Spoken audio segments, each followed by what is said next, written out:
passing emergency decrees and legislation expanding their remits, using the crisis to grab more power. Joining us now, Susan Rice, former National Security Advisor for President Obama, former U.S. Ambassador to the United Nations. Her New York Times bestselling book is Tough Love, My Story of the Things Worth Fighting For. Susan Rice, thank you very much for joining us. Let's talk about Hungary, for example. The parliament there passing a controversial bill giving their leader, Viktor Orban, sweeping emergency powers that far-right political leaders in Italy are defending now and others around are modeling. It's really quite extraordinary. We've had a problem, obviously, in Hungary for quite a while where Viktor Orban has repeatedly demonstrated his autocratic tendencies. But this power grab is near complete. He's taken all the reins indefinitely, and there's nothing to check him. And so we now have a member of the European Union that is essentially an outright dictatorship. And, you know, given the values, given the institutions of the European can be tolerated. We've seen it elsewhere, as you point out, from the Philippines, of course, where you wouldn't be surprised to see it, to Israel, where you might be surprised to see it, where Prime Minister Netanyahu has also used this opportunity to consolidate power under him and eliminate a number of freedoms that Israelis have become accustomed to. So this is a trend, and it's a worrying trend, and it's one we have to guard against and stand up very clearly in opposition to. Now, Secretary Pompeo has seemingly backed down a little bit from what he has been referring to as the Wuhan virus. We've seen this after a call between President Trump and President Xi in China. But it did, the Wuhan virus meme that came from Pompeo did break up a G7 foreign ministers call last week where they couldn't reach agreement on steps forward because of the insistence by the American Secretary of State that this be blamed on China.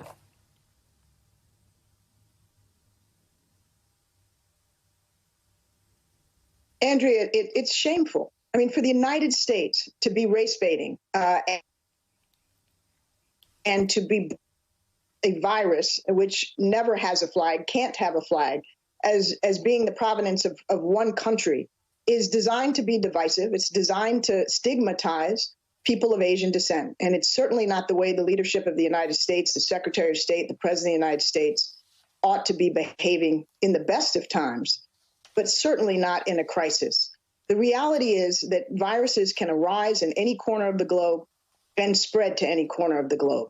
In 2009, when we were dealing with the swine flu pandemic, that arose in North America, in Mexico, and then in the United States before it spread across the planet. So it doesn't serve us well. It doesn't serve the objective of squelching the virus globally to brand it in nationalistic or xenophobic or racist terms. We all have to work together on this. We can stamp out this virus effectively eventually in the United States. China may be able to do it on its side of the world, but if it's not stamped out everywhere, it will come back, be resurgent, and be our problem yet again. So the reality of this is we have a global problem. It's worse in the United States right now. It's worse, frankly, than it needed to be, given the lack of preparedness, given a lack of focus, given downplaying of the threat, a lost 2 months where the administration didn't take the time that we could have utilized to put in place the mechanisms so that we had the masks, we had the ventilators, we had the tests, and now we're playing catch up.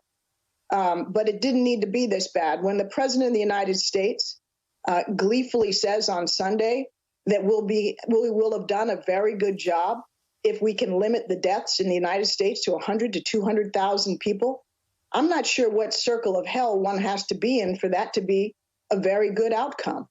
It's a tragic, terrible outcome. And now Ambassador Deborah Birx, the White House coordinator, is saying that's the best case scenario if we all do our utmost.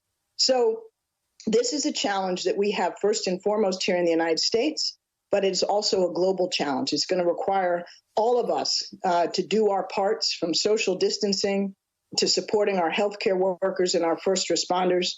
And it's going to require presidential leadership of a sort we've not yet ever seen from Donald Trump. And finally, we just have a few seconds left. I just want to share one of your tweets, your tweet about Yamiche Alcindor. And you wrote, "You go, girl, pathetic when insecure men can't stomach strong black women." Brief comment? Andrea, the only thing I might add to that is maybe I should have just said strong women, because he has a particular problem, it seems, with black women. But I think, as was pointed out in your earlier segment, it's a problem that applies to women with strong personalities and a willingness to stand up for themselves and their beliefs across the board. It's a sad thing. It's a reflection of one's own insecurity. It's not a reflection of the talent or the capacities of the women we're talking about. And I hope very much that we can move beyond that. It's so unbecoming in the context of a national crisis for the president to lash out at individuals, whether the governor of Michigan or the Speaker of the House or a reporter who asks a very fair, tough question. So, as I said, for us to get through this maximally, it's going to require each of us as citizens to do our parts. Thank God for the governors and the mayors and those who are stepping up and taking this crisis as seriously as it deserves to be taken. But at the end of the day, there isn't a substitute for leadership coming out of the White House. The White House needs to be stepping in, prioritizing the procurement, the federal procurement of masks, of tests, of PPE, of ventilators, and distributing them on a rational basis. They can't have states competing against each other, states competing against the federal government. It's chaos, and we don't need that kind of chaos. We need leadership. Thank you so much, Susan Rice, former national